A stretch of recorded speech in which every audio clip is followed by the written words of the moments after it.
Ukraine, isang bansa sa Eastern Europe na kayang patunayan na meron niyang forever na kamalasan. Paano ba naman? Ilang taon ng puro gulo. Ang laban ng Ukraine at Russia ay parang away ng magkapatid na ayaw paawat. Parang teleserye. Episode 500 na pero di pa rin tapos ang bangayan. May missile dito, may propaganda doon, pero ang tanong, kailan matatapos ang ukrayan sa Ukraine? Sa channel na to, Real Talk, walang arte-arte. Kwentong totoo na nilagyan ng konting pasakalye. Tito John's TV.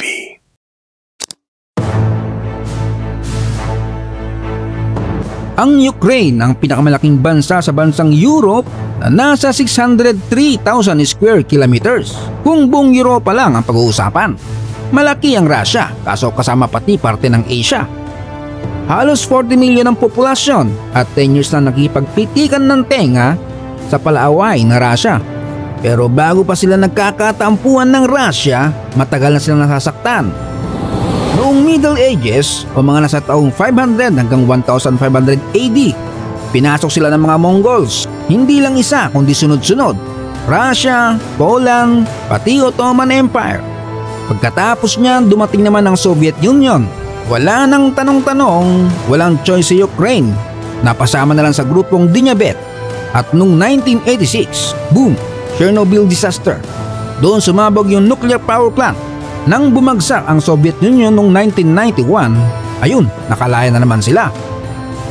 Umusad sana kaso noong 2014, balik gulo na naman sa Russia.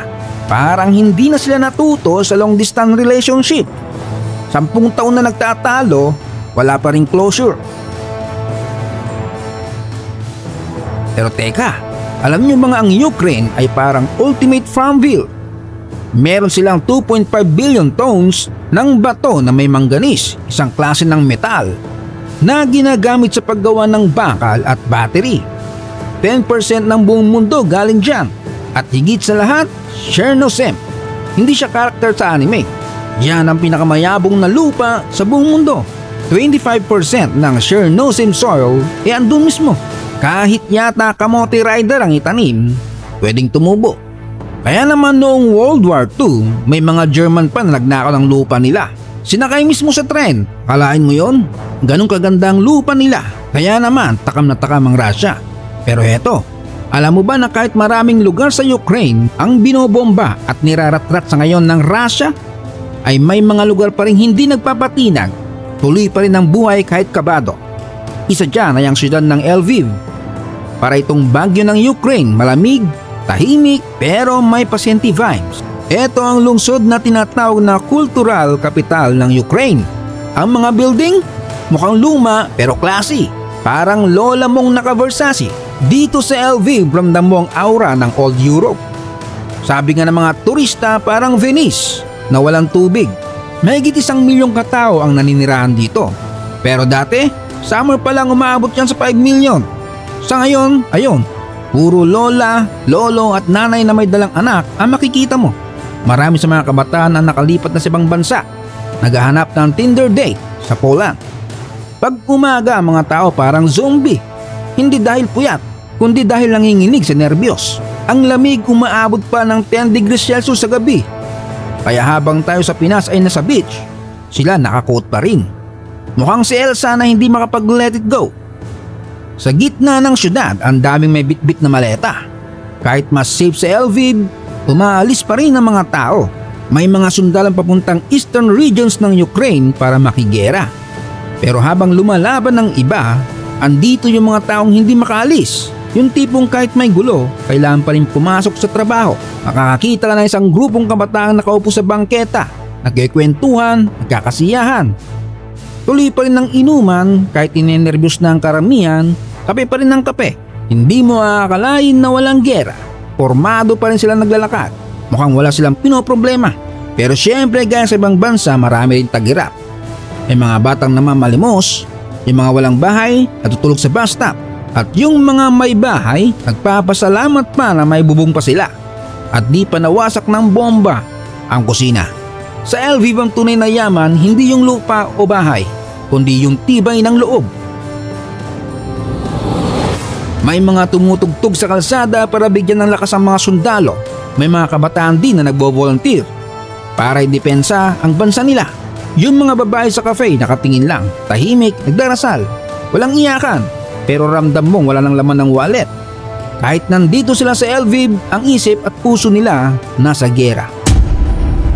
Ang problema, dahil maraming lumipat sa Lviv mula sa iba't ibang parte ng Ukraine, tumaas ang renta.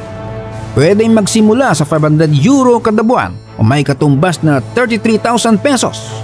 Yung iba umaabot pa sa doble. At dahil maraming bago sa lungsod, traffic na rin, siksikan. Yung mga balcony nila sa kondo, ginawa ng kwarto. Parang mini Airbnb. Physically, ang mga Ukrainians ay halo-halo din. May blue eyes, black hair, may morena, may mestiza, may mukhang Pinoy sa SM. Pero karamihan ay slim, fit at bihira ang tabatingching. Mahilig silang maglakad, magbike at hindi masyadong sugar lover. Kaya kahit may gera, may glow up pa rin. At eto pa, marami sa kanila ang fluent sa Russian kasi magkalapit ang wika nila. Ang Russia at Ukraine dati magkasama sa Soviet Union para magkapatid na nag-aaway sa mana. Pareho silang Orthodox Christians pero mas religyoso ang Ukrainians. Mas traditional din at pagdating sa pamahalaan, ang Ukrainians gusto ng demokrasya. Ang Russian mas gusto si bossing lang dapat ang masusunod. Ang presidente ng Ukraine ngayon ay dating komedyante. Isipin mo na lang kung ang Pinas si Vice Ganda o si Michael V ang biglang naging pangulo. Pero si Zelensky ginulat ang lahat. Sa comedy nagsimula pero tapang ang ending. Sa Pinas tapang-tapangan ng pasimula, kengkoy ang ending. Pagdating ng gabi sa Lviv, wala nang ingay, wala ring party-party. Yung dating nightlife, wala na. Wala nang clubbing, ang mga dating bar na puno ng cheers to the weekend, ngayon, cheers to surviving the week.